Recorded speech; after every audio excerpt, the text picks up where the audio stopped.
हाँ जी friends, income tax assessment of companies जो पार्ट रह गया, पेज नंबर 4.161 ਦੇ ਸੈਂਟਰ ਤੋਂ ਪੇਜ ਤੇ special provisions regarding losses are relating to companies only. ਬੱਚੇ ਕਈ ਵਾਰ ਕੀ ਹੁੰਦਾ ਹੈ, ਦੋ ਕੰਪਨੀਜ਼ ਅਮੈਲਗਾਮੇਸ਼ਨ ਕਰਦੀਆਂ ਔਰ ਦੋਨੋਂ ਬੈਂਕਿੰਗ ਕੰਪਨੀ ਹੋ ਸਕਦੀਆਂ ਜਾਂ ਅਦਰਵਾਈਜ਼ ਕੋਈ ਹੋਰ ਨਾਰਮਲ ਸਿੰਪਲ ਕੰਪਨੀਜ਼ ਹੋ ਸਕਦੀਆਂ ਨੇ। ਜੇ ਬੱਚੇ ਕੋਈ ਦੋ ਕੰਪਨੀਆਂ ਆਪਸ 'ਚ ਅਮੈਲਗਾਮੇਸ਼ਨ ਕਰਦੀਆਂ ਨੇ ਔਰ ਇੱਕ ਕੰਪਨੀ ਨੂੰ ਉਹਦੇ ਵਿੱਚ ਲੋਸ ਹੋਇਆ ਹੋਵੇ, ਐਕਿਊਮੂਲੇਟਡ ਲੋਸ ਹੋਇਆ ਹੋਵੇ ਜਾਂ ਅਨਐਬਜ਼ੋਰਬਡ ਡੈਪਰੀਸੀਏਸ਼ਨ ਹੋਈ ਹੋਵੇ, ਤਾਂ ਐਸੀ ਸਿਚੁਏਸ਼ਨ 'ਚ ਜੋ ਕੰਪਨੀ ਲੋਸ 'ਚ ਹੈ, ਜਦੋਂ ਅਮੈਲਗਾਮੇਸ਼ਨ ਕਰੂਗੀ ਕਿਸੇ ਦੂਸਰੀ ਕੰਪਨੀ ਨਾਲ, ਉਹਦਾ ਲੋਸ ਦੂਸਰੀ ਕੰਪਨੀ ਦੇ ਵਿੱਚ ਜਾ ਕੇ ਟ੍ਰਾਂਸਫਰ ਹੋ ਜਾਊਗਾ। ਤਾਂ ਦੂਸਰੀ ਕੰਪਨੀ ਉਸ ਲੋਸ ਨੂੰ ਕੈਰੀ ਫੋਰਵਰਡ ਜਾਂ ਸੈਟ ਆਫ ਕਰ ਸਕਦੀ ਹੈ, ਪਰ ਉਹਦੀਆਂ ਕੁਝ ਸ਼ਰਤਾਂ ਨੇ। ਹੁਣ ਦੋ ਕੰਪਨੀ ਅਮੈਲਗਾਮੇਸ਼ਨ ਹੋ ਰਹੀ ਹੈ, ਏ ਔਰ ਬੀ, ਏ ਕੋਲ ਨੁਕਸਾਨ ਹੈ, ਏ ਦਾ ਨੁਕਸਾਨ ਬੀ 'ਚ ਚਲਾ ਜਾਊਗਾ, ਤਾਂ ਬੀ ਕੰਪਨੀ ਨੂੰ ਸੈਟ ਆਫ ਕੈਰੀ ਫੋਰਵਰਡ ਕਰ ਸਕਦੀ ਹੈ, ਲਾਸ ਨੂੰ ਵੀ ਅਨਐਬਜ਼ੋਰਬਡ ਡੈਪਰੀਸੀਏਸ਼ਨ ਨੂੰ ਵੀ ਕੈਰੀ ਫੋਰਵਰਡ ਕਰ ਸਕਦੀ ਹੈ। ਲੇਕਿਨ ਉਹਦੀ ਇੱਕ ਸ਼ਰਤ ਹੈ ਵੀ ਜੋ ਕੰਪਨੀ ਨੂੰ ਲੋਸ ਹੋਇਆ ਹੈ, ਉਹ ਕੰਪਨੀ ਨੂੰ ਇੰਨਾ ਕੁ ਲੋਸ ਹੋਇਆ ਹੋਵੇ ਵੀ ਉਹਦੀ ਪੇਡ ਅਪ ਸ਼ੇਅਰ ਕੈਪੀਟਲ ਦਾ 50% ਤੋਂ ਜ਼ਿਆਦਾ ਵੱਧ ਗਿਆ ਹੋਵੇ ਲੋਸ। ਸਮਝ ਆਈ ਬੱਚੇ ਪੁਆਇੰਟ? ਅਕਮੂਲੇਟਡ ਲੋਸ ਜਿਸ ਕੰਪਨੀ ਨੂੰ ਹੋਇਆ ਉਹ ਇੰਨਾ ਹੋ ਗਿਆ ਹੋਵੇ ਕਿ ਉਸ ਕੰਪਨੀ ਦੀ ਪੇਡ ਅਪ ਸ਼ੇਅਰ ਕੈਪੀਟਲ ਦੇ 50% ਤੋਂ ਜ਼ਿਆਦਾ ਹੋ ਗਿਆ ਹੋਵੇ, ਔਰ ਅਮੈਲਗਾਮੇਸ਼ਨ ਤੋਂ ਪਹਿਲਾਂ ਜਿਸ ਕੰਪਨੀ ਨੂੰ ਲੋਸ ਹੋਇਆ ਉਹ ਕੰਪਨੀ ਫਾਈਨੈਂਸ਼ੀਅਲੀ ਬਹੁਤ ਕਮਜ਼ੋਰ ਹੋ ਗਈ ਹੋਵੇ, ਉਹ ਸਟਰੋਂਗ ਨਾ ਹੋਵੇ, ਫਾਈਨੈਂਸ਼ੀਅਲੀ ਵਾਇਬਲ ਨਾ ਹੋਵੇ, ਔਰ ਇਹ ਅਮੈਲਗਾਮੇਸ਼ਨ ਪਬਲਿਕ ਇੰਟਰਸਟ ਦੇ ਵਿੱਚ ਹੋਇਆ ਹੋਵੇ, ਤਾਂ ਅਮੈਲਗਾਮੇਸ਼ਨ ਤੋਂ ਬਾਅਦ ਤੁਹਾਨੂੰ ਸੈਟ ਆਫ ਕੈਰੀ ਫੋਰਵਰਡ ਕਰਨ ਦੀ ਇਜਾਜ਼ਤ ਹੋਊਗੀ ਲੋਸ ਨੂੰ ਜਾਂ ਅਕਮੂਲੇਟਡ ਲੋਸ ਨੂੰ ਜਾਂ ਅਨਐਬਜ਼ੋਰਬਡ ਐਪਰੀਸੀਏਸ਼ਨ ਨੂੰ। ਸੈਂਟਰਲ ਗਵਰਨਮੈਂਟ ਇਸ ਨਾਲ ਰਿਲੇਟਡ ਕੋਈ ਵੀ ਹੋਰ ਕੰਡੀਸ਼ਨ ਜਾਂ ਆਫੀਸ਼ੀਅਲ ਗੈਜਟ ਦੇ ਵਿੱਚ ਕੋਈ ਜਾਣਕਾਰੀ ਦੇ ਸਕਦੀ ਹੈ, ਕਿਉਂਕਿ ਇਹ ਅਮੈਲਗਾਮੇਸ਼ਨ ਦਾ ਮੇਨ ਪਰਪਸ ਬਿਮਾਰ, ਕਮਜ਼ੋਰ, ਨੁਕਸਾਨ 'ਚ ਗਈ ਹੋਈ, ਐਕਮੂਲੇਟਡ ਲੋਸ 'ਚ ਗਈ ਹੋਈ ਕੰਪਨੀ ਨੂੰ ਮੁੜ ਵਸਾਉਣ ਵਾਸਤੇ, ਜਿੰਦਾ ਕਰਨ ਵਾਸਤੇ ਹੋਵੇ। ਇਸ ਦੇ ਨਾਲ ਰਿਲੇਟਡ ਸੈਂਟਰਲ ਗਵਰਨਮੈਂਟ ਜੇ ਕੋਈ ਹੋਰ ਰੂਲ ਬਣਾਉਂਦੀ ਹੈ ਤਾਂ ਉਹ ਵੀ ਰੂਲ ਨੂੰ ਫੋਲੋ ਕਰਨਾ ਜ਼ਰੂਰੀ ਹੈ। ਨੈਕਸਟ ਪੁਆਇੰਟ, ਅਗਲਾ ਪੁਆਇੰਟ ਬੱਚੇ, ਬੈਨੀਫਿਟ ਹੈ ਜਿਹੜਾ ਸੈਟ ਆਫ ਜਾਂ ਕੈਰੀ ਫੋਰਵਰਡ ਦਾ, ਇਹ ਨਹੀਂ ਮਿਲਣਾ ਜੇ ਅਮੈਲਗਾਮੇਸ਼ਨ ਤੋਂ ਬਾਅਦ ਜਿਹੜੀ ਕੰਪਨੀ ਬਣੀ ਹੈ ਉਸ ਕੰਪਨੀ ਨੇ ਜੇ ਪੁਰਾਣੀ ਕੰਪਨੀ ਜੋ ਲੋਸ 'ਚ ਸੀ ਉਹਦਾ ਕੰਮ ਖਰਾਬ ਕਰਤਾ ਹੋਵੇ, ਉਹਦਾ ਕੰਮ ਨਾ ਚਲਾਇਆ ਹੋਵੇ, ਉਹਦੇ ਕੰਮ 'ਚ ਮੋਡੀਫਿਕੇਸ਼ਨ ਕੀਤਾ ਹੋਵੇ, ਉਹਦੇ ਕੰਮ 'ਚ ਕੋਈ ਰੀਆਰਗੇਨਾਈਜੇਸ਼ਨ ਕੀਤਾ ਹੋਵੇ। ਜੇ ਬੱਚੇ ਇਸ ਤਰ੍ਹਾਂ ਦੀ ਕੋਈ ਸਿਚੁਏਸ਼ਨ ਅਰਾਈਜ਼ ਹੁੰਦੀ ਹੈ, ਏ ਤੇ ਬੀ ਅਮੈਲਗਾਮੇਟ ਹੋ ਗਏ, ਬੀ ਕੰਪਨੀ ਨੇ ਏ ਕੰਪਨੀ ਨੂੰ ਹੀ ਖਤਮ ਕਰਤਾ, ਉਹਦੇ ਵਿੱਚ ਮੋਡੀਫਿਕੇਸ਼ਨ ਕਰਤੀ, ਚੇਂਜਸ ਕਰਤੀ। ਜੇ ਬੱਚੇ ਥੋੜੀ ਬਹੁਤੀ ਚੇਂਜਸ ਕਰਨੀ ਕੋਈ ਮਜਬੂਰੀ ਹੈ ਔਰ ਉਹ ਚੇਂਜਸ ਤੁਸੀਂ ਕਿਸੇ ਅਥਾਰਟੀ ਤੋਂ ਅਪਰੂਵ ਕਰਵਾ ਲਈ, ਮਾਨਤਾ ਲੈ ਲਈ ਕਿ ਹਾਂਜੀ ਅਸੀਂ ਪਰਮਿਸ਼ਨ ਲੈ ਲਈ, ਠੀਕ ਹੈ, ਤਾਂ ਐਸੀ ਸਿਚੁਏਸ਼ਨ 'ਚ ਤਾਂ ਠੀਕ ਹੈ। ਜੇ ਤੁਸੀਂ ਬੱਚੇ ਪਰਮਿਸ਼ਨ ਨਹੀਂ ਲਈ, ਅਮੈਲਗਾਮੇਸ਼ਨ ਪਿਆਰਾ ਨਹੀਂ ਕੀਤਾ, ਗੁੱਸੇ ਵਾਲਾ ਕੀਤਾ, ਆਪਣਾ ਬੀ ਕੰਪਨੀ ਨੇ ਫਾਇਦਾ ਉਠਾਉਣ ਵਾਸਤੇ ਅਮੈਲਗਾਮੇਸ਼ਨ ਕੀਤਾ, ਤਾਂ ਸੈਟ ਆਫ ਕੈਰੀ ਫੋਰਵਰਡ ਦੇ ਜਿਹੜੇ ਹੈਗੇ ਆ ਉਹ ਪਰਮਿਸ਼ਨ ਨਹੀਂ ਤੁਹਾਨੂੰ ਮਿਲਣੀ। ਠੀਕ ਹੈ ਬੱਚੇ, ਜਦੋਂ ਨਵੀਂ ਕੰਪਨੀ ਬਣ ਜੂਗੀ, ਏ ਬੀ ਅਮੈਲਗਾਮੇਟ ਹੋ ਕੇ ਏ ਬੀ ਬਣ ਜੂਗੀ ਮੰਨ ਲਓ, ਜਾਂ ਕੱਲੀ ਬੀ ਕੰਪਨੀ ਬਣੂਗੀ, ਜੋ ਵੀ ਕੰਪਨੀ ਬਣੂਗੀ, नवी कंपनी को अपनी रिटर्न के नाल शो करना पड़ेगा एक सर्टिफिकेट कि हमने जो अमेलगमेशन किया उस अमेलगमेशन को करने के लिए जो भी स्टेप्स सही होते हैं गवर्नमेंट के द्वारा वो सारे स्टेप असी सही चक ले।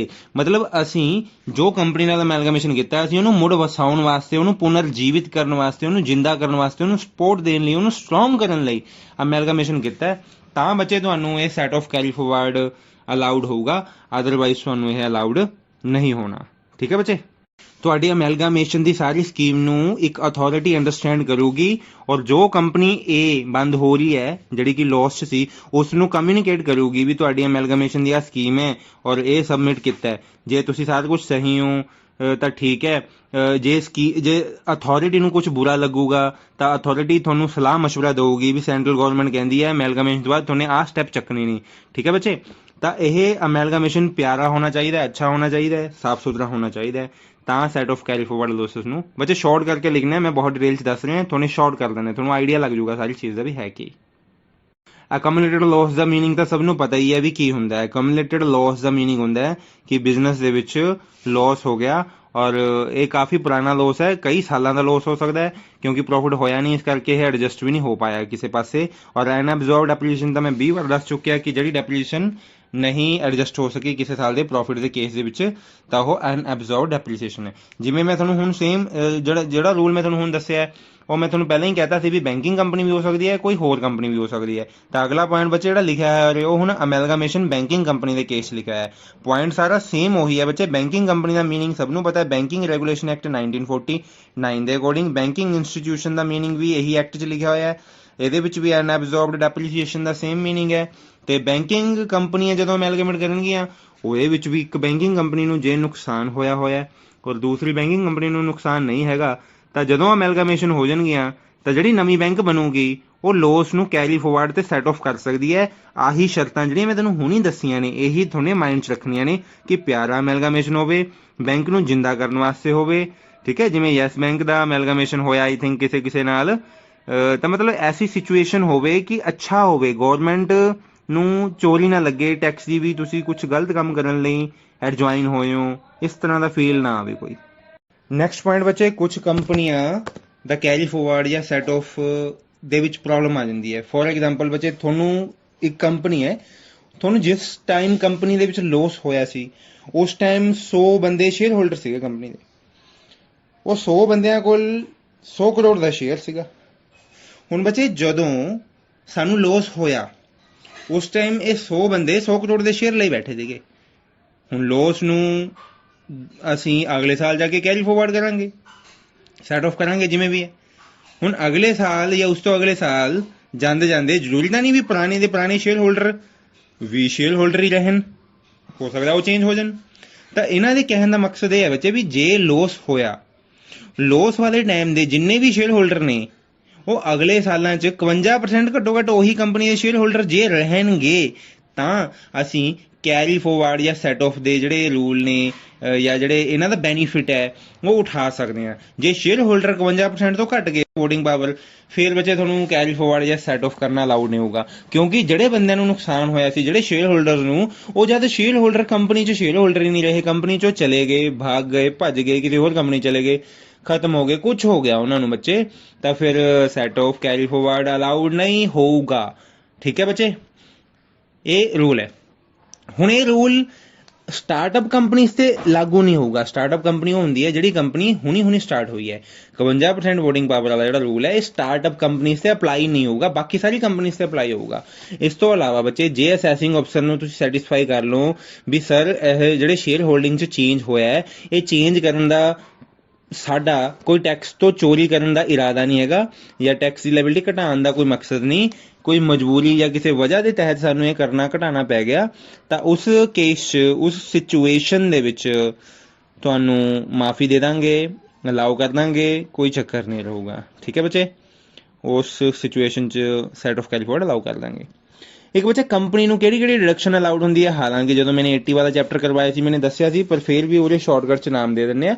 80G ਦੀ ਡਿਡਕਸ਼ਨ ਜਿਹੜੀ ਹੈਗੀ ਹੈ ਉਹ ਅਲਾਊਡ ਹੁੰਦੀ ਹੈ ਕੰਪਨੀ ਨੂੰ। 80G ਗ੍ਰਾਂਟ ਹੁੰਦਾ, donation 80GGA give grant to GGA ग्रोथ आविष्कार ਸੀ, ਸੌਰੀ ਬੱਚੇ, GGB give grant to BJB, ਮਤਲਬ ਕਿ ਕੰਪਨੀ ਜਦੋਂ ਡੋਨੇਸ਼ਨ ਦਿੰਦੀ ਹੈ ਤਾਂ ਉਹਨੂੰ ਡਿਡਕਸ਼ਨ ਮਿਲਦੀ ਹੈ। 80IA ਇਨਫਰਾਸਟ੍ਰਕਚਰ ਦੀ ਡਿਡਕਸ਼ਨ ਮਿਲਦੀ ਹੈ ਬੱਚੇ, ਇਹ ਵੀ 5-7 ਯਾਦ ਕਰ ਲਿਓ। ਠੀਕ ਹੈ, ਸੈਂਟਰ ਵਾਲੀਆਂ ਤੁਹਾਨੂੰ ਪਤਾ ਥੋੜ੍ਹੀਆਂ ਖਤਮ ਹੋਈ ਹੋਈਆਂ, ਸਟਾਰਟਿੰਗ ਦੀਆਂ 3-4 ਲਾਸਟ ਵਾਲੀਆਂ ਯਾਦ ਕਰ ਲਓ ਬੱਚੇ। 80IA IB IBA ਬਸ ਇਹਨਾਂ ਹਲਕੇ ਹਲਕੇ ਨਾਮ ਯਾਦ ਰੱਖੋ। ਹੋਟਲ ਖੋਲਦਾ ਕੋਈ ਬੰਦਾ, ਕੋਈ ਬਿਜਲੀ ਦਾ ਕੰਮ ਸ਼ੁਰੂ ਕਰਦਾ ਕੰਪਨੀ। ਬਾਇਓਡੀਗ੍ਰੇਡੇਬਲ ਵੇਸਟ 80JJA ਜੀਵ ਜੰਤੂ ਆਮਦਨ ਬੱਚੇ। JJAA ਜੌਬਸ ਐਵੇਨਿਊਜ਼ 80LA ਲੈ ਕੇ ਜਾਵਾਂ LA ਨੂੰ, ਲਾਸ ਐਂਜਲਸ ਦੂਰ ਬੈਂਕ ਖੋਲਦਾ ਕੋਈ ਆਫਸ਼ੋਰ ਏਰੀਆ ਦੇ ਵਿੱਚ ਬੱਚੇ। 80PA ਠੀਕ ਹੈ, ਜੇ ਕੋਈ ਫਾਰਮ ਪ੍ਰੋਡਿਊਸਰ ਕੰਪਨੀ ਖੋਲਦਾ, ਇਹ ਨਵੀਂ ਡਿਡਕਸ਼ਨ ਹੈ ਬੱਚੇ 80PA, ਇਹ ਸਭ ਨੂੰ ਪਤਾ ਹੈ। मैंने 80G डिडक्शंस करवाया ਸੀਗਾ 2019 ਤੋਂ ਨਵੀਂ ਡਿਡਕਸ਼ਨ ਆਈ ਹੈ। ਇਹ ਡਿਡਕਸ਼ਨਸ ਜਿਹੜੀਆਂ ਹੈਗੀਆਂ ਬੱਚੇ ਇਹ ਕੰਪਨੀਜ਼ ਨੂੰ ਮਿਲਦੀਆਂ, ਕਿਉਂਕਿ ਸਾਰੇ ਚੈਪਟਰ ਦੇ ਕੁਐਸਚਨ ਆਣਾ, ਇਸ ਕਰਕੇ ਸਾਰਾ ਸਮਝ ਲਓ ਬੱਚੇ। ਕੰਪਨੀ ਨੂੰ ਸਿੱਧਾ ਟੈਕਸ ਦਾ ਰੇਟ ਜਿਹੜਾ ਹੈਗਾ ਉਹ ਫਲੈਟ 30% ਲੱਗਦਾ ਹੈ। ਜੇ ਕੰਪਨੀ ਨੂੰ ਸ਼ਾਰਟ ਟਰਮ ਕੈਪੀਟਲ ਗੇਨ ਹੋਵੇ ਬੱਚੇ ਤਾਂ 15% ਟੈਕਸ ਲੱਗਦਾ ਹੈ। ਲੌਂਗ ਟਰਮ ਕੈਪੀਟਲ ਗੇਨ ਤੇ ਬੱਚੇ 20% ਟੈਕਸ ਲੱਗਦਾ ਹੈ। ਠੀਕ ਹੈ ਬੱਚੇ, ਔਰ ਇਹ ਇੰਡੀਅਨ ਕੰਪਨੀਜ਼ ਤੇ ਲੱਗਦਾ, ਜਿਹੜੀ ਡੋਮੈਸਟਿਕ ਕੰਪਨੀ ਹੈ ਇੰਡੀਅਨ, ਇਹ ਤਾਂ ਬੱਚੇ ਰੇਟ ਦੁੱਖ ਤੁਹਾਨੂੰ ਹਲਕੇ ਫੁਲਕੇ ਯਾਦ ਕਰਨੇ ਪੈਣਗੇ। ਜੇ ਤੁਸੀਂ ਫੋਰਨ ਐਕਸਚੇਂਜ ਤੋਂ ਯੂਨਿਟ ਖਰੀਦਦੇ ਹੋ ਜਾਂ ਕੈਪੀਟਲ ਗੇਨ ਹੁੰਦਾ ਤੁਹਾਨੂੰ ਉਹਨਾਂ ਨੂੰ ਟ੍ਰਾਂਸਫਰ ਕਰੇ ਤੇ ਤਾਂ ਬੱਚੇ 10% ਤੁਹਾਨੂੰ ਔਨ ਦੀ ਸਪੋਟ ਟੈਕਸ ਦੇਣਾ ਪਊਗਾ। ਬਾਕੀ ਬੱਚੇ income from other sources, lottery, ਜੂਏਬਾਜੀ, ਸੱਟੇਬਾਜੀ, ਕ੍ਰੋਸਵਰਡ ਪਜ਼ਲ, ਤਾਂਸ਼, ਲੋਟਰੀ ਰੇਸ, ਗੇਮ, ਠੀਕ ਹੈ, ਇਹਨਾਂ ਤੋਂ ਬੱਚੇ 30% ਟੈਕਸ ਲੱਗਦਾ ਹੈ। ਜੇ ਤੁਹਾਨੂੰ ਡਿਵੀਡੈਂਡ ਰਿਸੀਵਡ ਹੁੰਦਾ ਹੈ ਕੋਈ ਫੋਰਨ ਸਬਸਿਡਰੀ ਕੰਪਨੀ ਤੋਂ, ਮਤਲਬ ਤੁਹਾਡੀ ਉਹੀ ਕੰਪਨੀ ਹੈ, ਤੁਹਾਨੇ ਹੀ ਪੈਸਾ ਲਾ ਰੱਖਿਆ ਉਹ 'ਚ, ਕਿਉਂਕਿ ਸਬਸਿਡਰੀ ਪਰ ਉਹ ਫੋਰਨ ਕੰਟਰੀ 'ਚ ਕੰਮ ਕਰ ਰਹੀ ਹੈ, ਤਾਂ ਬੱਚੇ 15% ਤੁਹਾਨੂੰ ਟੈਕਸ ਦੇਣਾ ਪਊਗਾ ਜੇ ਉਹ ਕੰਪਨੀ ਤੁਹਾਨੂੰ ਡਿਵੀਡੈਂਡ ਦਿੰਦੀ ਹੈ। ਇੰਡੀਅਨ ਕੰਪਨੀ ਦੇ ਕੋਲ ਬਹੁਤ ਪੈਸਾ ਹੈ, ਉਹਨੇ ਫੋਰਨ 'ਚ ਇੰਡੀਆ ਤੋਂ ਬਾਹਰ ਇੱਕ ਕੰਪਨੀ ਸ਼ੁਰੂ ਕਰ ਲਈ, ਉਹ ਸਬਸਿਡਰੀ ਹੋਗੀ। ਉਹ ਕੰਪਨੀ ਹੁਣ ਜੇ ਇੰਡੀਅਨ ਕੰਪਨੀ ਨੂੰ ਡਿਵੀਡੈਂਡ ਦਿੰਦੀ ਹੈ ਤਾਂ ਉਸ ਤੇ 15% ਟੈਕਸ ਚਾਰਜ ਕਰੂਗਾ, ਇਨਕਮ ਟੈਕਸ। ਬੱਚੇ ਜੇ ਕੋਈ ਕੰਪਨੀ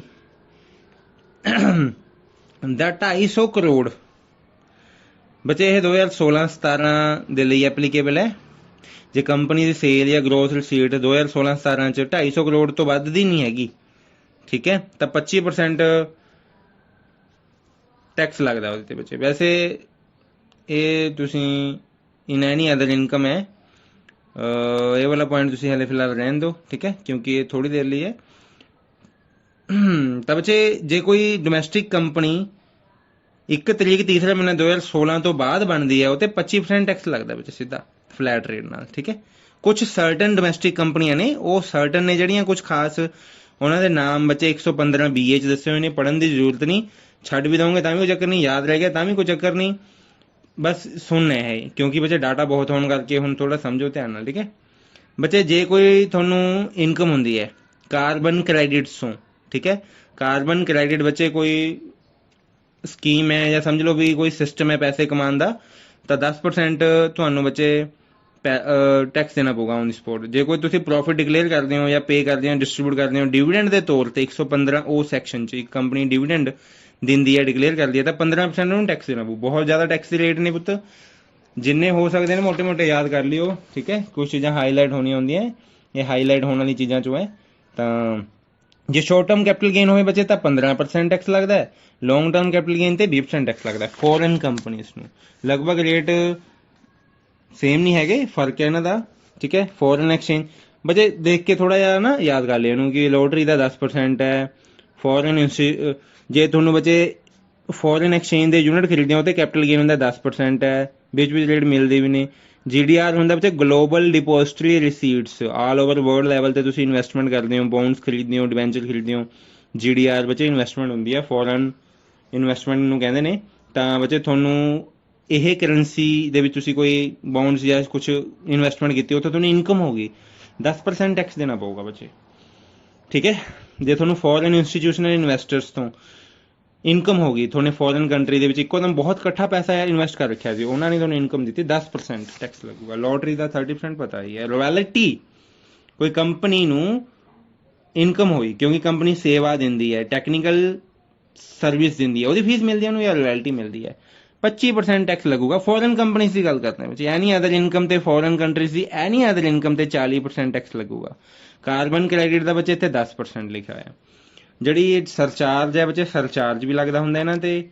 ਸਰਚਾਰਜ ਜਿਹੜਾ ਹੈਗਾ ਡੋਮੈਸਟਿਕ ਕੰਪਨੀ ਤੇ ਲੱਗੂਗਾ ਜੇ ਡੋਮੈਸਟਿਕ ਕੰਪਨੀ ਦੀ ਇਨਕਮ 1 ਕਰੋੜ ਤੋਂ 10 ਕਰੋੜ ਦੇ ਵਿੱਚ ਹੈ ਤਾਂ 7% ਟੈਕਸ ਦਾ ਟੈਕਸ ਫੇਰ ਲੱਗੂਗਾ ਸਰਚਾਰਜ। ਜੇ ਡੋਮੈਸਟਿਕ ਕੰਪਨੀ ਦੀ ਇਨਕਮ 10 ਕਰੋੜ ਤੋਂ ਉੱਪਰ ਹੈ ਤਾਂ 12% ਸਰਚਾਰਜ ਲੱਗੂਗਾ। ਬੱਚੇ ਇਹ ਯਾਦ ਕਰਕੇ ਤੁਹਾਨੂੰ ਲਿਖਣਾ ਹੀ ਪੈਣਾ, ਠੀਕ ਆ। ਤਾਂ ਫੋਰਨ ਕੰਪਨੀ ਹੈ ਬੱਚੇ ਜਿਹੜੀ, ਉਹਦਾ 1 ਕਰੋੜ ਤੋਂ 10 ਕਰੋੜ ਤੱਕ ਜੇ ਇਨਕਮ ਹੈ ਟੋਟਲ ਤਾਂ 2% ਟੈਕਸ ਦਾ ਟੈਕਸ ਸਰਚਾਰਜ ਲੱਗੂਗਾ, ਔਰ ਜੇ 10 ਕਰੋੜ ਤੋਂ ਉੱਪਰ ਹੈ ਤਾਂ 5% ਸਰਚਾਰਜ ਲੱਗੂਗਾ। Health and education cess surcharge ਜੋੜ ਕੇ ਬਾਅਦ ਚੋਂ ਲਗਾਉਣਾ ਹੈ 4%, ਉਹ ਸਭ ਨੂੰ ਪਤਾ ਹੀ ਹੈ। ਇਸ ਤੋਂ ਬਾਅਦ ਬੱਚੇ ਉਰੇ ਆਪਣੇ ਕੋਲ ਮੈਟ ਆ ਗਿਆ, MAT। ਦੇਖੋ ਬੱਚੇ ਕਈ ਵਾਰ ਇਹ ਪੇਪਰ 'ਚ ਆਇਆ ਵੀ ਹੈ MAT, ਮਿਨੀਮਮ ਅਲਟਰਨੇਟ ਟੈਕਸ, ਠੀਕ ਹੈ। ਤਾਂ ਮਿਨੀਮਮ ਅਲਟਰਨੇਟ ਟੈਕਸ ਦਾ ਮਤਲਬ ਹੈ,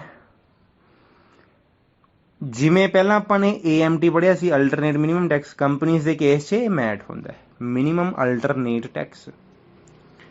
ਉਹ ਘੱਟੋ ਘੱਟ ਟੈਕਸ ਜਿਹੜਾ ਇੱਕ ਕੰਪਨੀ ਨੂੰ ਦੇਣਾ ਹੀ ਦੇਣਾ ਪਊਗਾ। ਜੇ ਕੰਪਨੀ ਕੁਝ ਡਿਡਕਸ਼ਨਸ, ਕੁਝ ਬੈਨੀਫਿਟ, ਕੁਝ ਐਗਜ਼ੈਂਪਸ਼ਨਸ ਲੈ ਕੇ ਨਿਕਲ ਰਹੀ ਹੈ ਤਾਂ ਕੰਪਨੀ ਨੂੰ ਇਹ ਘੱਟੋ ਘੱਟ ਟੈਕਸ ਦੇਣਾ ਹੀ ਦੇਣਾ ਪਊਗਾ।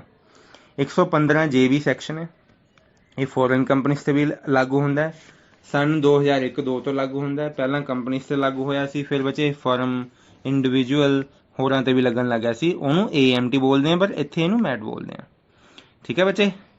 ਹੁਣ ਜਿਹੜਾ ਇਹ ਮੈਟ ਹੈ, ਇਹ ਲਾਈਫ ਇੰਸ਼ੋਰੈਂਸ ਕੰਪਨੀਜ਼ ਤੇ ਲਾਗੂ ਨਹੀਂ ਹੁੰਦਾ। ਹਾਲਾਂਕਿ ਮੈਟ ਸਭ ਕੰਪਨੀ ਤੇ ਲਾਗੂ ਹੁੰਦਾ, ਲੇਕਿਨ ਇਹ ਵਾਲੀ ਲਾਈਫ ਇੰਸ਼ੋਰੈਂਸ ਕੰਪਨੀਜ਼ ਤੇ ਲਾਗੂ ਨਹੀਂ ਹੁੰਦਾ। ਕੁਝ ਸਿਚੁਏਸ਼ਨਸ 'ਚ ਕੁਝ ਫੋਰਨ ਕੰਪਨੀਜ਼ ਤੇ ਵੀ ਇਹ ਲਾਗੂ ਨਹੀਂ ਹੁੰਦਾ। ਠੀਕ ਹੈ ਬੱਚੇ। 90A ਸੈਕਸ਼ਨ ਉਹ ਕੰਪਨੀਜ਼ ਹੁੰਦੀਆਂ ਨੇ ਜਿਹੜੀਆਂ ਫੋਰਨ ਟ੍ਰਾਂਜੈਕਸ਼ਨਸ ਜ਼ਿਆਦਾ ਕਰਦੀਆਂ ਨੇ, ਫੋਰਨ ਐਕਸਚੇਂਜ ਕਰਦੀਆਂ ਜਾਂ ਫੋਰਨ ਇੰਪੋਰਟ ਐਕਸਪੋਰਟ ਦਾ ਕੰਮ ਕਰਦੀਆਂ ਨੇ। ਤੁਸੀਂ ਬਸ ਮੋਟੀ ਜਿਹੀ ਇੰਨੀ ਗੱਲ ਯਾਦ ਰੱਖਣੀ ਹੈ ਵੀ ਕੁਝ ਫੋਰਨ ਕੰਪਨੀਜ਼ ਤੇ MAT ਅਪਲਾਈ ਨਹੀਂ ਹੁੰਦਾ। MAT ਮਿਨੀਮਮ ਅਲਟਰਨੇਟ ਟੈਕਸ ਹੈ। ਵੈਰੀ ਸ਼ਾਰਟ ਵਰਡ ਦੇ ਵਿੱਚ ਜੋ ਕੰਪਨੀ ਕੁਝ ਐਗਜ਼ੰਪਸ਼ਨਸ ਜਾਂ ਕੁਝ ਡਿਡਕਸ਼ਨਸ ਦਾ ਬੈਨੀਫਿਟ ਉਠਾ ਕੇ ਟੈਕਸ ਤੋਂ ਬਚਣ ਦੀ ਕੋਸ਼ਿਸ਼ ਕਰ ਰਹੀ ਹੈ, ਉਹਨੂੰ ਅਸੀਂ ਪਕੜ ਲਾਂਗੇ ਵੀ ਆ ਜਾ ਵਾਪਸ ਆ ਜਾ, ਵੀ ਤੈਨੂੰ ਇੰਨਾ ਥੋੜਾ ਬਹੁਤਾ ਦਾ ਟੈਕਸ ਦੇ ਕੇ ਜਾਣਾ ਪੈਣਾ ਹੀ ਪੈਣਾ। ਤਾਂ ਉਹ ਘੱਟੋ ਘੱਟ ਜਿਹੜਾ ਥੋੜਾ ਜਿਹਾ ਟੈਕਸ ਹੈ ਉਹ 18.5% ਹੈ। ਕਾਹਦਾ 18.5% ਹੈ ਬੱਚੇ? ਬੁੱਕ ਪ੍ਰੋਫਿਟ ਦਾ। ਬੁੱਕ ਪ੍ਰੋਫਿਟ ਕੈਲਕੂਲੇਟ ਕਿਵੇਂ ਕਰਨਾ ਹੈ ਉਹਦੇ ਸਾਰੇ ਸਟੈਪ ਦੱਸੇ ਹੋਏ ਨੇ। ਤਾਂ ਮੈਟ ਦੀ ਸਕੀਮ ਬੱਚੇ ਕੀ ਹੈ? ਇੱਕ ਕੰਪਨੀ ਜਿਹਦਾ ਟੈਕਸ 18.5% ਬੁੱਕ ਪ੍ਰੋਫਿਟ ਤੋਂ ਘੱਟ ਬਣਦਾ ਹੈ, ਠੀਕ ਹੈ ਬੱਚੇ, ਤਾਂ ਐਸੀ ਸਿਚੁਏਸ਼ਨ 'ਚ ਉਸ ਕੰਪਨੀ ਨੂੰ ਮਿਨੀਮਮ ਅਲਟਰਨੇਟ ਟੈਕਸ ਪੇ ਕਰਨਾ ਪਊਗਾ। ਠੀਕ ਹੈ। ਮਤਲਬ ਕੰਪਨੀ ਦੀ ਜਿਹੜੀ ਟੋਟਲ ਇਨਕਮ ਹੈ 1 ਕਰੋੜ ਤੋਂ ਵੱਧ ਬਣਦੀ ਹੈ, ਠੀਕ ਹੈ, plus surcharge if total income exceed 1 crore, ਠੀਕ ਹੈ, ਐਂਡ ਐਜੂਕੇਸ਼ਨ ਸੈਸ, ਤਾਂ ਬੁੱਕ ਪ੍ਰੋਫਿਟ ਦਾ 18.5% ਤੁਹਾਨੂੰ ਪੇ ਕਰਨਾ ਹੀ ਕਰਨਾ ਪਊਗਾ। ਐਕਸਪਲੇਨੇਸ਼ਨ ਕਰਦੇ ਹਾਂ ਬੱਚੇ ਹੁਣ ਇਹਦੀ। ਇਹ ਲੌਂਗ ਕੁਐਸਚਨ ਉਦੋਂ ਸੈਪਰੇਟ ਸ਼ੁਰੂ ਹੁੰਦਾ ਹੈ, ਤੇ ਜੇ ਸਾਰੇ book the assessment of companies ਦੇ ਰੂਲ ਆ ਗਏ ਤਾਂ ਬੱਚੇ ਮੈਟ ਨੂੰ ਸ਼ਾਰਟ ਕਰਕੇ ਲਿਖ ਦੇਣਾ ਸਾਰੇ ਚੈਪਟਰ ਨੂੰ। ਠੀਕ ਹੈ, ਫਿਰ ਤੁਹਾਨੂੰ ਪਤਾ ਹੀ ਹੈ। ਇੱਕ ਕੰਪਨੀ ਬੱਚੇ ਜਿਹੜੀ ਹੈਗੀ ਹੈ ਉਹਨੂੰ ਇਨਕਮ ਹੋ ਸਕਦੀ ਹੈ ਹਾਊਸ ਪ੍ਰੋਪਰਟੀ ਤੋਂ, PGBP ਤੋਂ, ਕੈਪੀਟਲ ਗੇਨ ਤੋਂ, ਤੇ ਇਨਕਮ ਅਦਰ ਸੋਰਸਿਸ ਤੋਂ, ਸਭ ਨੂੰ ਪਤਾ ਹੈ। ਤਾਂ ਬੱਚੇ ਜਿਵੇਂ ਜਿਵੇਂ ਜਿਹੜੇ ਰੂਲ ਨਾਲ ਆਪਾਂ ਨੇ 3rd ਸਮੈਸਟਰ 'ਚ ਸਿੱਖਿਆ ਸੀ ਕਿ ਕਿਵੇਂ ਹਾਊਸ ਪ੍ਰੋਪਰਟੀ ਦਾ ਟੈਕਸ ਨਿਕਲਦਾ, PGBP ਦਾ, ਕੈਪੀਟਲ ਗੇਨ ਦਾ, ਸੇਮ ਓਮੀ ਕੈਲਕੂਲੇਸ਼ਨ ਅਸੀਂ ਕਰਨੀ ਹੈ। ਸਾਰੇ ਹੈਡਸ ਤੋਂ ਇਨਕਮ ਜਿਹੜੀ ਹੈਗੀ ਉਹਨੂੰ ਕੈਲਕੂਲੇਟ ਕਰ ਲੈਣੀ ਹੈ, ਉਹਨੂੰ ਅਸੀਂ ਕਹਾਂਗੇ ਗ੍ਰੋਸ ਟੋਟਲ ਇਨਕਮ। ਇਹ ਗ੍ਰੋਸ ਟੋਟਲ ਇਨਕਮ 'ਚੋਂ ਬੱਚੇ ਡਿਡਕਸ਼ਨਸ ਮਿਲ ਜਾਂਦੀਆਂ ਹੁੰਦੀਆਂ ਕੰਪਨੀ ਨੂੰ, 80 ਦੀਆਂ ਡਿਡਕਸ਼ਨਸ, ਜਿਵੇਂ ਅਸੀਂ ਪਿੱਛੇ ਪੜ੍ਹ ਕੇ ਹਟੇ ਹਾਂ, ਠੀਕ ਹੈ ਬੱਚੇ, ਜਾਂ ਕੋਈ ਹੋਰ ਐਗਜ਼ੈਂਪਸ਼ਨ ਮਿਲ ਜਾਂਦੀ ਹੁੰਦੀ ਹੈ। ਤਾਂ ਬੱਚੇ ਇਹ ਐਗਜ਼ੈਂਪਸ਼ਨ ਵਗੈਰਾ ਮਿਲਣ ਤੋਂ ਬਾਅਦ ਕੰਪਨੀ ਦਾ ਟੈਕਸ ਹੋ ਸਕਦਾ ਕਾਫੀ ਘੱਟ ਜਾਵੇ, ਥੋੜਾ ਹੋ ਜਾਵੇ। ਤਾਂ ਕੰਪਨੀ ਦਾ ਟੈਕਸ ਕਾਫੀ ਘੱਟ ਜਾਂਦਾ ਜਦ, ਤਾਂ ਫਿਰ ਇਨਕਮ ਟੈਕਸ ਵਾਲੇ ਕਹਿੰਦੇ ਆ ਸਾਨੂੰ ਕਮਾਈ ਕਿੱਥੋਂ ਹੋਊਗੀ, ਸਾਡੀ ਰੋਟੀ ਦਾ ਕਿਵੇਂ ਚੱਲੂਗਾ, ਅਸੀਂ ਸਰਕਾਰਾਂ ਨੂੰ ਪੈਸਾ ਦੇਣਾ, ਸਰਕਾਰਾਂ ਕਿਵੇਂ ਚੱਲਣਗੀਆਂ। ਤਾਂ ਇਹਨਾਂ ਨੇ ਇੱਕ ਰਾਸਤਾ ਬਣਾ ਲਿਆ ਵੀ ਘੱਟੋ ਘੱਟ ਇੰਨਾ ਕੁ ਟੈਕਸ ਅਸੀਂ ਲਗਾਵਾਂਗੇ। ਤਾਂ ਇਹਨਾਂ ਨੇ ਇੱਕ ਕੰਡੀਸ਼ਨ ਦਿੱਤੀ ਵੀ ਇਨਕਮ ਟੈਕਸ ਦੇ ਨੋਰਮਲ ਰੂਲਸ ਦੇ ਮੁਤਾਬਿਕ ਜਿੰਨਾ ਟੈਕਸ ਬਣਦਾ। ਤਾਂ tax liability of company the heading ਦੇਖੋ ਨੀਚੇ 4.165 ਪੇਜ ਤੇ, 4.165, 4.165 ਪੇਜ ਤੇ, ਵੀ ਜਿੰਨਾ ਆਮ ਟੈਕਸ ਤੁਹਾਡਾ ਕੰਪਨੀ ਦਾ ਬਣਦਾ ਨੋਰਮਲ ਰੂਲਸ ਦੇ ਮੁਤਾਬਿਕ, ਨੋਰਮਲ ਇਨਕਮ ਟੈਕਸ ਦੇ ਪ੍ਰੋਵੀਜ਼ਨ ਦੇ ਮੁਤਾਬਿਕ, ਉਹ ਤਾਂ ਰੱਖ ਲਓ ਇੰਨਾ ਬਣਦਾ। ਨੰਬਰ 2, 18.5% ਤੁਹਾਡੇ ਬੁੱਕ ਪ੍ਰੋਫਿਟ ਦਾ। ਫਿਰ ਇਹ ਕੈਲਕੂਲੇਟ ਕਰਾਂਗੇ ਵੀ ਕਿੰਨਾ ਬਣਦਾ। ਬੱਚੇ ਇਹ ਦੋਨਾਂ ਪੁਆਇੰਟਾਂ 'ਚੋਂ ਜਿਹੜਾ ਵੀ ਵੱਧ ਬਣੂਗਾ ਟੈਕਸ ਉਹਨਾਂ ਤੁਹਾਨੂੰ ਦੇਣਾ ਹੀ ਦੇਣਾ ਪਊਗਾ। ਮਤਲਬ ਜੇ ਆਮ ਟੈਕਸ ਥੋੜਾ ਘੱਟ ਬਣੂਗਾ ਤਾਂ 18.5% ਤਾਂ ਦੇਣਾ ਹੀ ਦੇਣਾ ਪਊਗਾ।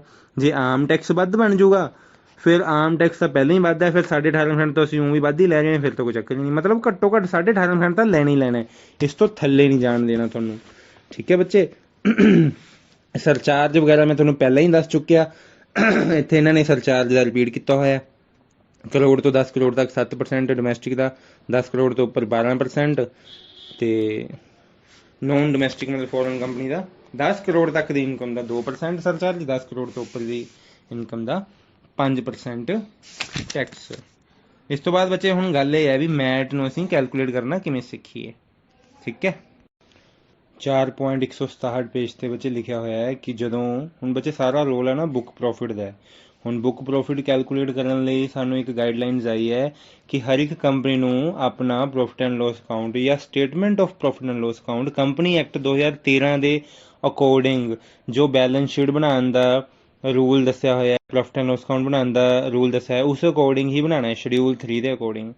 ਲੇਕਿਨ ਫਿਰ ਵੀ ਬੱਚੇ ਕੁਝ ਕੰਪਨੀਜ਼ ਤੇ ਕੰਪਨੀ ਐਕਟ ਦੇ according profit and loss account ਬਣਾਉਣ ਦੀ ਜ਼ਰੂਰਤ ਨਹੀਂ ਹੁੰਦੀ, ਜਿਵੇਂ ਇੰਸ਼ੋਰੈਂਸ ਕੰਪਨੀ, ਬੈਂਕਿੰਗ ਕੰਪਨੀ, ਜਾਂ ਬਿਜਲੀ ਦੀ ਸਪਲਾਈ ਜਾਂ ਜਨਰੇਸ਼ਨ ਕਰਨ ਵਾਲੀ ਕੰਪਨੀ, ਜਾਂ ਇਸੇ ਤਰ੍ਹਾਂ ਦੀ ਕੋਈ ਹੋਰ ਕਲਾਸ ਦੀ ਕੰਪਨੀ।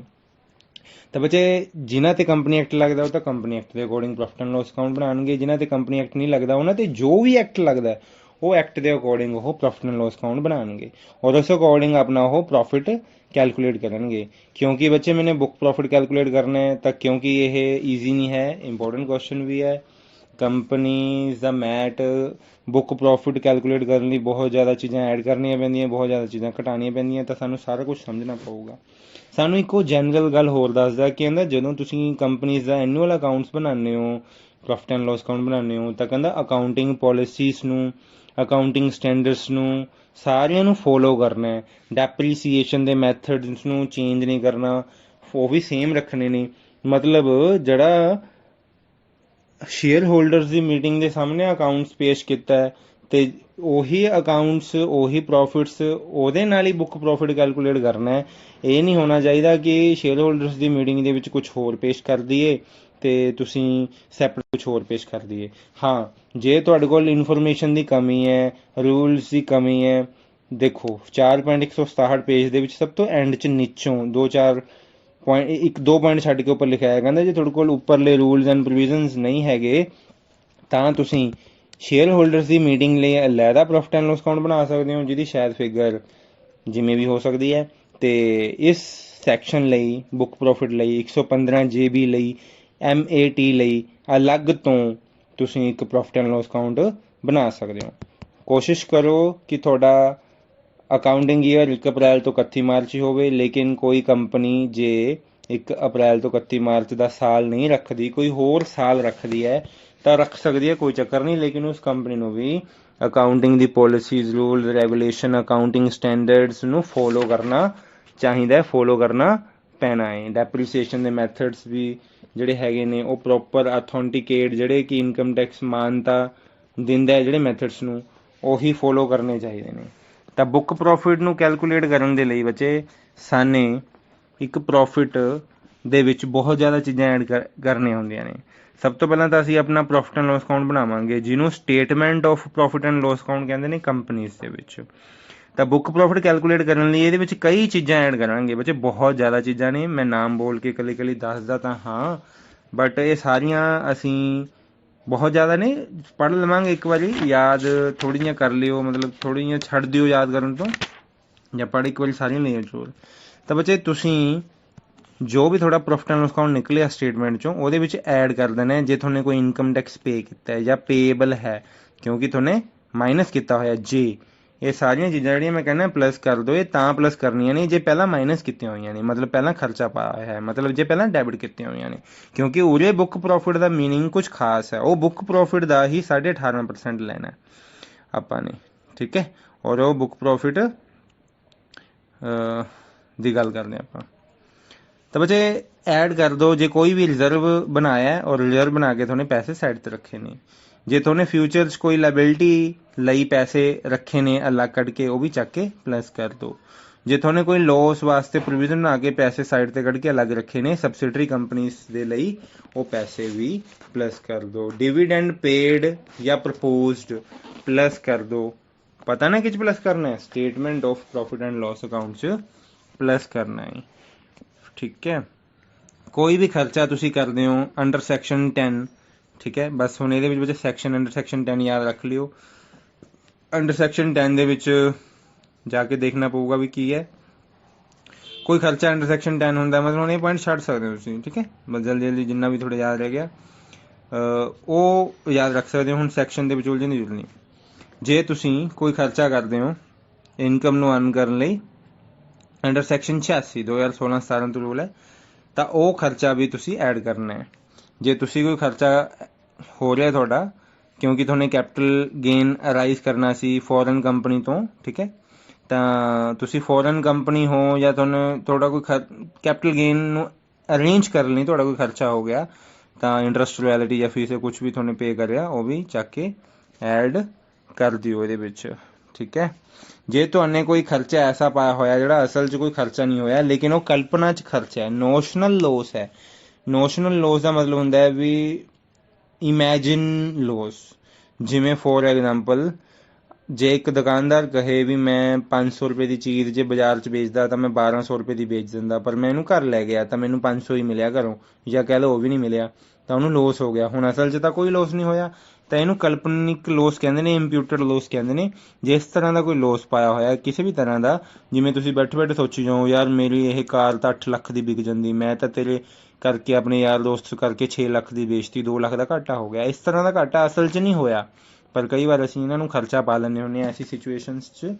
ਤਾਂ ਉਹ ਖਰਚਾ ਐਡ ਕਰਨਾ ਹੈ ਬੱਚੇ ਆਪਾਂ ਨੇ, ਠੀਕ ਹੈ।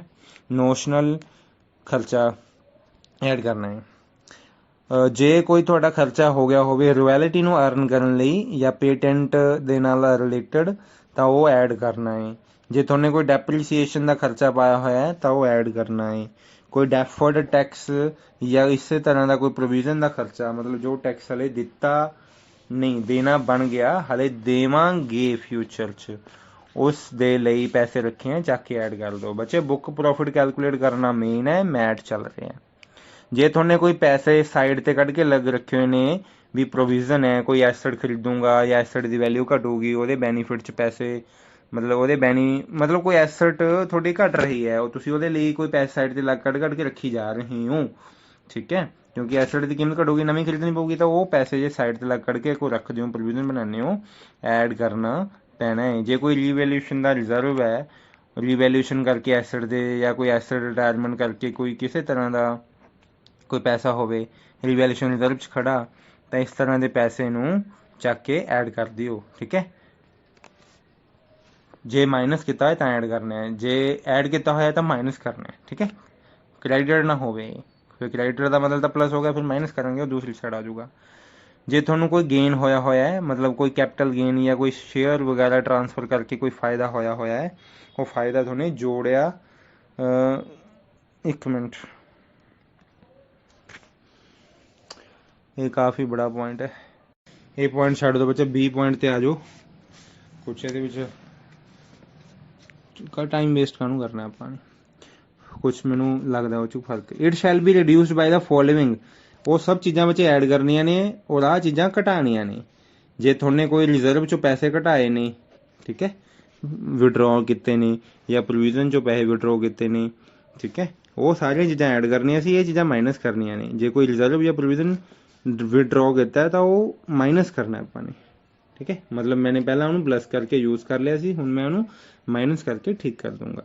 ਅੰਡਰ ਸੈਕਸ਼ਨ 10 ਜੇ ਕੋਈ ਇਨਕਮ ਹੋਈ ਹੈ ਬੱਚੇ, ਤਾਂ ਉਹ ਇਨਕਮ ਨੂੰ ਮੈਂ ਮਾਈਨਸ ਕਰੂੰਗਾ। ਉਧਰ ਵੀ ਆਇਆ ਸੀਗਾ, ਜੇ ਕੋਈ ਖਰਚਾ ਹੋਇਆ ਤਾਂ ਮੈਂ ਪਲੱਸ ਕਰੂੰਗਾ। ਜੇ ਕੋਈ ਡੈਪਰੀਸੀਏਸ਼ਨ ਹੈ, ਠੀਕ ਹੈ, ਡੈਪਰੀਸੀਏਸ਼ਨ ਮੈंने प्रॉफिट एंड लॉस अकाउंट 'ਚ ਪਾ ਰੱਖੀ ਹੈ, ਪਰ ਪਾਉਣੀ ਨਹੀਂ ਸੀ ਚਾਹੀਦੀ, ਠੀਕ ਹੈ, ਮੈਂ 2 ਕਰ ਰੱਖੀ ਹੈ, ਡੈਬਿਟ ਮਾਈਨਸ, ਮਤਲਬ ਡੈਬਿਟ ਕਰ ਰੱਖੀ ਹੈ, ਠੀਕ ਹੈ, ਤਾਂ ਉਹਨੂੰ ਮੈਂ ਰਿਡਿਊਸ ਕਰ ਦੂੰਗਾ, ਮਾਈਨਸ ਕਰ ਦੂੰਗਾ। ਕੁਝ ਪੁਆਇੰਟ ਬੱਚੇ ਯਾਦ ਰੱਖਣੇ ਪੈਣਗੇ, ਸਮਝ ਆਣ ਨਾ ਆਣ, ਠੀਕ ਹੈ, ਥੋੜਾ ਜਿਹਾ ਅੰਡਰਸਟੈਂਡ ਕਰਨ ਦੀ ਕੋਸ਼ਿਸ਼ ਕਰਿਓ।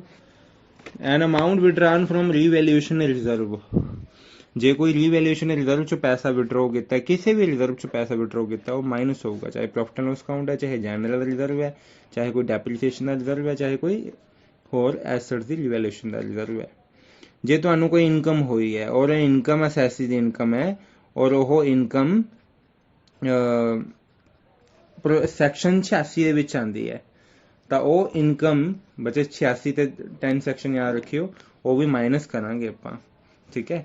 ਜੇ ਕੋਈ ਫੋਰਨ ਕੰਪਨੀ ਹੈ, ਫੋਰਨ ਕੰਪਨੀ ਨੂੰ ਇਨਕਮ ਹੁੰਦੀ ਹੈ ਕੈਪੀਟਲ ਗੇਨ ਤੋਂ, ਸਿਕਿਉਰਿਟੀਜ਼ ਟ੍ਰਾਂਜੈਕਸ਼ਨਸ ਕਰਕੇ, ਕੋਈ ਇੰਟਰਸਟ, ਰੋਇਲਟੀ, ਫੀਸ, ਟੈਕਨੀਕਲ ਜਾਂ ਕਿਸ ਤਰ੍ਹਾਂ ਦਾ ਕੁਝ ਹੋਰ, ਤਾਂ ਉਹ ਇਨਕਮ ਨੂੰ ਮਾਈਨਸ ਕਰਨਾ ਹੈ ਬੱਚੇ ਆਪਾਂ ਨੇ, ਠੀਕ ਹੈ। ਕੋਈ ਨੋਸ਼ਨਲ ਗੇਨ ਹੋ ਗਿਆ, ਉਹਨੂੰ ਵੀ ਮਾਈਨਸ ਕਰਨਾ ਹੈ। ਨੋਸ਼ਨਲ ਗੇਨ ਬੱਚੇ ਕਾਲਪਨਿਕ ਫਾਇਦਾ ਹੁੰਦਾ, ਬਸ ਉਹੀ ਬੈਠੇ ਬੈਠੇ ਸੋਚ ਲੈਣਾ ਵੀ ਹਾਂ, ਮਤਲਬ ਹੁਣ ਬਸ ਐਵੇਂ ਮਾਈਂਡ ਦੇ ਵਿੱਚ ਵੀ ਅਸਲ 'ਚ ਫਾਇਦਾ ਨਾ ਹੋਇਆ ਹੋਵੇ, ਬਟ ਉਹ ਫੀਲ ਕਰ ਲੈਣਾ ਵੀ ਹਾਂ ਮੇਰਾ ਇੰਨਾ ਫਾਇਦਾ ਹੋ ਗਿਆ। ਜਿਵੇਂ ਕੋਈ ਚੀਜ਼ ਆਪਾਂ ਨੂੰ ਪਤਾ ਵੀ 50,000 ਦੀ ਹੈ, ਲੇਕਿਨ ਆਪਾਂ ਆਪਣੇ ਆਪ 'ਚ ਮਨ 'ਚ ਸੋਚ ਜਾਂਦੇ ਹਾਂ ਵੀ ਨਹੀਂ ਵੀਰ ਜੀ 50,000 ਦੀ ਕਿੱਥੇ ਹੈ, ਇਹ ਤਾਂ 4 ਲੱਖ ਦੀ ਚੀਜ਼ ਹੈ, ਸਾਨੂੰ ਅਗਲਾ 50,000 ਦੀ ਦੇ ਗਿਆ। ਹੁਣ ਅਸਲ 'ਚ ਮੰਨ ਲਓ ਉਹ 50,000 ਦੀ ਹੈ ਔਰ ਮਿਲਦੀ ਵੀ 50,000 ਦੀ ਹੈ, ਪਰ ਆਪਾਂ ਸੋਚੀ ਜਾਂਦੇ ਹਾਂ ਵੀ 4 ਲੱਖ ਦੀ ਹੈ, ਠੀਕ ਹੈ, ਤਾਂ ਉਸ ਹਿਸਾਬ ਨਾਲ ਤਾਂ ਫਿਰ ਸਾਨੂੰ 3.5 ਲੱਖ ਦਾ ਫਾਇਦਾ ਹੋ ਗਿਆ ਨਾ। ਇਸ ਤਰ੍ਹਾਂ ਦਾ ਫਾਇਦਾ ਜਿਹੜਾ ਹੈਗਾ ਉਹ ਮਾਈਨਸ ਕਰਨਾ ਹੈ, ਨੋਸ਼ਨਲ ਗੇਨ, ਠੀਕ ਹੈ। ਕੋਈ ਸਪੈਸ਼ਲ ਪਰਪਸ ਵਹੀਕਲ ਤੇ ਹੋ ਸਕਦਾ ਹੈ, ਜਾਂ ਕਿਸੇ ਹੋਰ ਕਿਸੇ ਵੀ ਤਰ੍ਹਾਂ ਦੀ ਸਿਚੁਏਸ਼ਨ ਤੇ ਨੋਸ਼ਨਲ ਗੇਨ ਹੋ ਸਕਦਾ ਤੁਹਾਨੂੰ ਬੱਚੇ, ਯੂਨਿਟਸ ਤੇ, ਸ਼ੇਅਰ ਡਿਵੈਂਚਰਸ ਤੇ, ਠੀਕ ਹੈ। ਕੋਈ ਹੋਰ ਗੇਨ ਹੋ ਸਕਦਾ ਤੁਹਾਨੂੰ ਟ੍ਰਾਂਸਫਰ ਆਫ ਯੂਨਿਟਸ ਤੇ, ਔਰ ਜੇ ਤੁਹਾਨੇ ਇਹ ਫਾਇਦੇ ਨੂੰ ਫਾਇਦਾ ਪਾਇਆ ਹੋਇਆ ਤਾਂ ਮਾਈਨਸ ਕਰਨਾ ਹੈ। ਅੰਡਰਸਟੈਂਡ ਬੱਚੇ। इसी तरह होर भी थोड़े पॉइंट ने, ਹੁਣ ਮੈਂ ਇੱਕ ਅੱਧਾ ਪੁਆਇੰਟ ਛੱਡ ਰਹੇ ਹਾਂ। ਮੈਂ ਆ ਗਿਆ ਬੱਚੇ IIG ਪੁਆਇੰਟ ਤੇ। ਜੇ ਤੁਹਾਨੂੰ ਰਾਇਲਟੀ ਤੋਂ ਕੋਈ ਇਨਕਮ ਹੁੰਦੀ ਹੈ ਤਾਂ ਤੁਹਾਨੂੰ ਇਨਕਮ ਨੂੰ ਇਨਕਮ ਪਾ ਰੱਖਿਆ ਤਾਂ ਉਹਨੂੰ ਮਾਈਨਸ ਕਰ ਦਿਓ ਬੱਚੇ। ਅਨਐਬਜ਼ੋਰਬਡ ਐਪਰੀਸੀਏਸ਼ਨ ਦਾ ਲੋਸ ਬਰਾਊਟ ਫਾਰਵਰਡ ਕਰਤਾ, ਠੀਕ ਹੈ, ਔਰ ਉਹ ਅਸੀਂ ਐਡਜਸਟ ਨਹੀਂ ਕਰ ਸਕਦੇ ਹੈਗੇ, ਤਾਂ ਉਸ ਲੋਸ ਨੂੰ ਮਾਈਨਸ ਕਰ ਦਿਓ, ਮਤਲਬ ਚਾਰਜ ਨਾ ਕਰਵਾਓ, ਠੀਕ ਹੈ। ਤਾਂ ਇਸੇ ਤਰ੍ਹਾਂ ਬੱਚੇ ਹੋਰ ਪੁਆਇੰਟ ਨੇ, ਬਸ ਜਿੰਨੇ ਹੋ ਗਏ ਬਹੁਤ ਨੇ। ਓਕੇ, ਤਾਂ ਜਿਹੜਾ ਮੈਟ ਹੈ ਮਿਨੀਮਮ ਅਲਟਰਨੇਟ ਟੈਕਸ, ਉਹ SEZ ਡਿਵੈਲਪਰਸ ਤੇ ਵੀ ਲੱਗਦਾ। SEZ ਡਿਵੈਲਪਰਸ ਦਾ ਮਤਲਬ ਹੁੰਦਾ ਸਪੈਸ਼ਲ ਇਕਨੋਮਿਕ ਜ਼ੋਨ ਨੂੰ ਬਣਾਉਣ ਵਾਲੇ ਤੇ ਡਿਵੈਲਪ ਕਰਨ ਵਾਲੇ ਬੰਦੇ, ਠੀਕ ਹੈ। ਤਾਂ 2012-13 ਤੋਂ ਜਿਹੜਾ MAT ਦਾ ਰੂਲ ਹੈ ਉਹ SEZ ਡਿਵੈਲਪਰ ਵਾਲੀ ਕੰਪਨੀਜ਼ ਦੇ ਉੱਤੇ ਵੀ ਲਾਗੂ ਹੁੰਦਾ ਹੈ। ਬਸ ਇੰਨਾ ਕੁ ਬਾਤ ਯਾਦ ਰੱਖਿਓ। ਤਾਂ ਬੱਚਿਓ ਜਿੰਨਾ ਅੱਜ ਹੋ ਗਿਆ ਬਹੁਤ ਹੈ। 4.170 ਪੇਜ ਤੋਂ ਕੁਛ ਐਕਸਪਲੇਨੇਸ਼ਨਸ ਹੈ ਸਟੈਚੂਟਰੀ ਐਡੀਸ਼ਨਸ ਦੀ। ਇਹਨੂੰ ਸ਼ਾਰਟਕਟ ਦੇ ਵਿੱਚ ਮਤਲਬ ਪੜ੍ਹਨਾ ਆਪਾਂ ਨਹੀਂ, ਮੈਂ ਕਰਵਾਊਂਗਾ, ਅਤੇ ਬਸ ਫਿਰ ਉਹਨੂੰ ਹਲਕਾ ਜਿਹਾ ਯਾਦ ਰੱਖ ਲੈਣਾ, ਕਿਉਂਕਿ ਮੈਟ ਦਾ ਕੁਐਸਚਨ 2-3 ਵਾਰ ਆਈ ਥਿੰਕ ਆਇਆ ਹੋਇਆ DPT ਦੇ ਵਿੱਚ, ਐਗਜ਼ਾਮਸ ਦੇ ਵਿੱਚ। ਤਾਂ ਇਹਨੂੰ ਛੱਡ ਨਹੀਂ ਸਕਦੇ ਅਸੀਂ ਕਿਸੇ ਵੀ ਕੇਸ 'ਚ, ਹਾਲਾਂਕਿ ਲੈਂਦੀ ਹੈ ਥੋੜ੍ਹਾ ਜਿਹਾ, ਦੇਖੋ ਚੱਲ ਹੀ ਰਿਹਾ। ਇਹ ਚੈਪਟਰ 'ਚ 2 ਕੁਐਸਚਨ ਬਣ ਜਾਣਗੇ, ਅਸੈਸਮੈਂਟ ਆਫ ਕੰਪਨੀਜ਼ ਪੂਰਾ 1 ਕੁਐਸਚਨ, ਅਤੇ ਮੈਟ 1 ਕੁਐਸਚਨ। AMT ਔਰ ਮੈਟ 'ਚ ਫਰਕ ਹੈ, ਬਾਤ ਦਾ ਯਾਦ ਰੱਖਿਓ, ਧਿਆਨ, ਠੀਕ ਹੈ। ਅੱਛਾ ਬੱਚੇ, ਤਾਂ ਅਗਲੀ ਰਿਕਾਰਡਿੰਗ ਤੱਕ ਲਈ ਨਮਸਕਾਰ ਸਾਰਿਆਂ ਨੂੰ। ਵੀ